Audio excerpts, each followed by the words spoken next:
It is a very difficult day for Senator Warren, for her staff, and for her millions of supporters. You know, I've been in politics for a little while, and I have seen many, many campaigns, including campaigns that have spent a lot of money, kind of fade away. The message fades away the day after the candidate drops out or loses. That will not be the case with Senator Warren. She has run a very strong, issue-oriented campaign, and the reason that her campaign ideas will remain viable for many, many years is she has changed political consciousness in America, which at the end of the day is the most important thing that any candidate could do.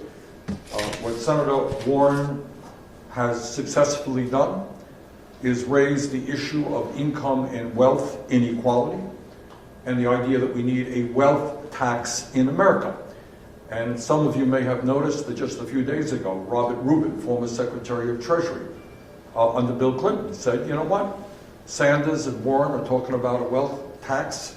Maybe that's something we have to consider. These are a titan from Wall Street. Senator Warren has been very strong in understanding that the current healthcare system is dysfunctional. She had differences of opinion with me about how to best go forward, but she remained a staunch advocate for Medicare for all. And believe me, that issue will become more and more apparent to the American people as we deal with this coronavirus and the idea that there are millions of people in America today who are unable to go to a doctor even when they have symptoms of this terrible illness because they have no insurance, they don't have any money.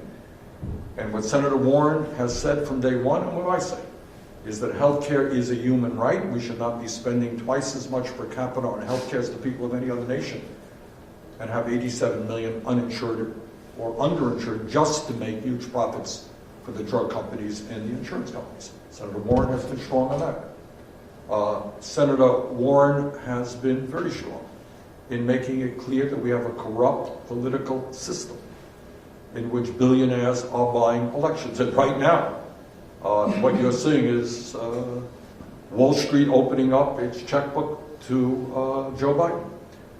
You're seeing Mike Bloomberg, worth some $60 billion, prepared to support Joe Biden. And that is what a corrupt political system is.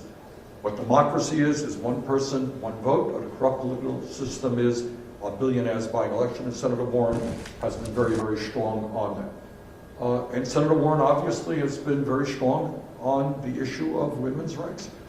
And right now we know that throughout this country, women are under political assault. We're seeing it at the Supreme Court level, we're seeing it at the state legislative level, we're seeing it in Congress, where you have politicians who want to take away, among many other things, a woman's right to control her own body. And Senator Warren has been a leader in fighting to protect women's rights. Let me say, as I've said many times, I've known Joe Biden for many years. He's a friend. He's a decent person.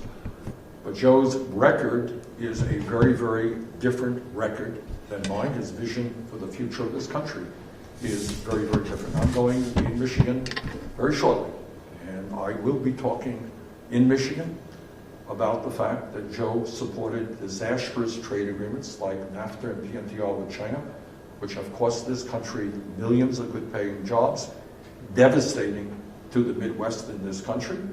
I will be talking about the fact that, about whether or not anyone thinks seriously that we're going to bring about the kind of real changes this country needs when your campaign is being funded by Wall Street and the healthcare industry and all of the powerful special interests in this country. You don't bring about real change when you are dependent for your campaign fundraising from the rich and the powerful. We're going to talk about the Wall Street bailout that I vigorously opposed, that Joe Biden supported. We're going to talk about a bankruptcy bill supported by the credit card industry, which has been devastating for young people and working people in this country. And we're going to talk about climate change.